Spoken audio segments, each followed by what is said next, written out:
చిన్న చిన్న విషయాలన్నీ మీకు తెలుసు. కాబట్టి 113 కోట్లు ముఖ్యమంత్రి గారు శాంక్షన్ చేశారు. దానికి నా ప్రత్యేకమైన ధన్యవాదాలు.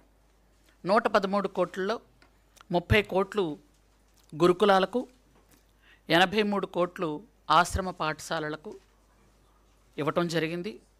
మీ అందరికి కూడా తెలుసు, మాకు టోటల్గా 757 మొత్తం స్కూల్స్ ఉన్నాయి.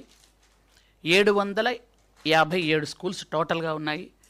ఎందుకంటే మొన్న 757 స్కూల్స్ ఉన్నాయంటే కొంతమంది ఎవరో కామెంట్ చేశారు 700 ఎక్కడున్నాయి అని. వాళ్ళకి తెలుసో లేదో ఆ విషయం కూడా చెప్దాం అనుకుంటున్నాను నేను. గురుకులాలు 199 ఉన్నాయి. అందులో ఈఎంఆర్ఎస్ కలుపుకొని, యాక్చువల్గా ఈఎంఆర్ఎస్ అయితే మనకి ఈఎంఆర్ఎస్ అయితే మనకి 28 ఉన్నాయి. టోటల్ కలిపి 199 గురుకులాలు ఉన్నాయి.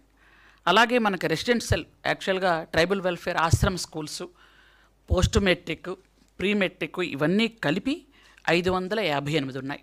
అంటే ఆశ్రమ స్కూల్స్ 371 ఉంటే, పోస్ట్ మెట్రిక్ 170 ఉన్నాయి, ప్రీ మెట్రిక్ ఏమో 17 ఉన్నాయి.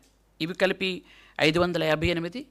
ఈ గురుకులాలు ఇవి అన్నీ కలిపి మనకి 757 మొత్తం నా డిపార్ట్మెంట్లో ఉన్నటువంటి గిరిజన పిల్లలకి కావలసినటువంటి స్కూల్స్, హాస్టల్స్ ఉన్నాయి. వీటికి